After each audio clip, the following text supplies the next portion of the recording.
یہ برسات کے موسم کا ایک تحفہ ہے، اور شوگر والے مریض، ہائی بلڈ پریشر کے مریض، اور ایسے مریض جن کا کولیسٹرول، یوریا، یورک ایسڈ، موٹاپا، الرجی، دل کے وال، بیماری کے بعد صحت، کھچاؤ، کمر جوڑوں کا درد، معدے کی تیزابیت، گیس، بادی، تبخیر، اس کے لیے زبردست چیز، کمال چیز، بہت زبردست چیز۔ اس وقت جو ہماری غذائیں ہیں غیر فطری غذائیں عموماً ہیں، مزاجوں میں غیر فطری غذائیں ہیں، غیر فطری غذائیں ہیں، یہ ایسی غذائیں ہیں جو زہریلی پانی اور زہریلی کھادوں سے بنی ہوئی ہیں۔ ان کو فطری زندگی دیں۔ جہاں بڑی بڑی دوائیں ناکام ہو جاتی ہیں، یہاں یہ دوا ایسی جا کے نشانہ لگ۔ آپ چاہتے ہیں آپ کا پیٹ ویٹ نہ بڑھے، خاص طور پہ میں لاہور والوں سے عرض کروں گا وہ اس کو ضرور استعمال کریں، ان کو بڑا فائدہ ہوگا۔ یہ کوئی 30-40 بیماریوں کا علاج ہے یہ چٹنی، بہت اس کے فائدے ہیں،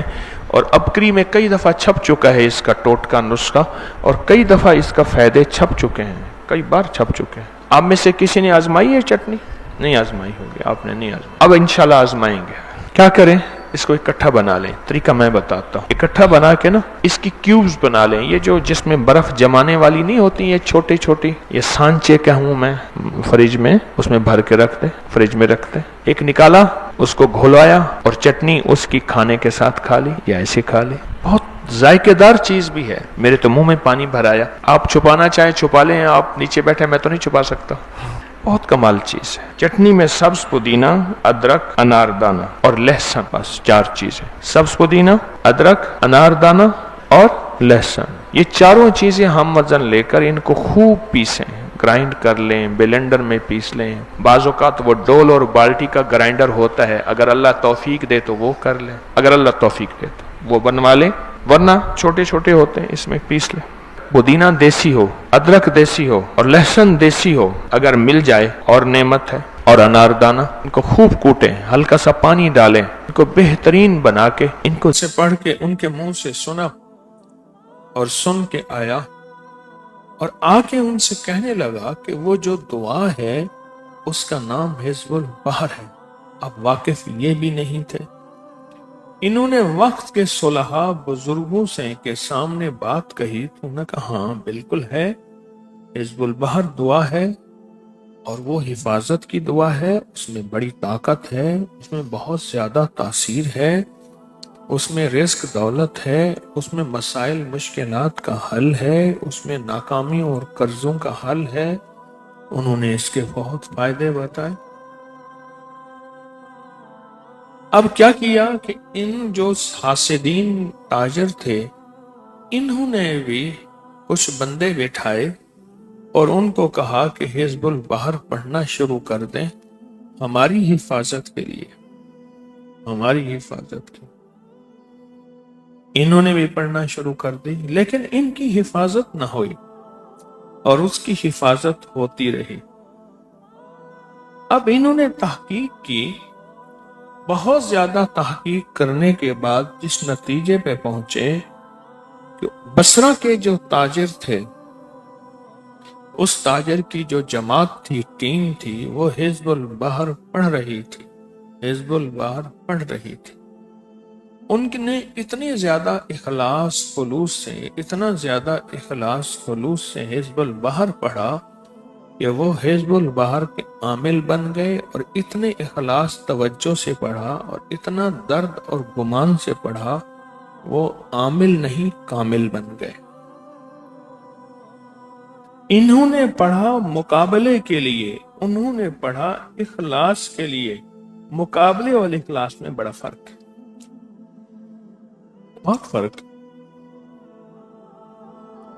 جس میں للہیت ہو، مثلا ایک بندہ درس میں آتا اس لیے ہے کہ میری نوکری ہے، میں اگر سامنے نہ بیٹھا تو نوکری چلی جائے گی، یا میرا کوئی دوست مجھے لایا تھا، اس نے کہا سامنے بیٹھنا ہے، آنا ہے، اگر وہ نہ ہوگا تو اس کو اس کے جذبے کے مطابق ملے گا۔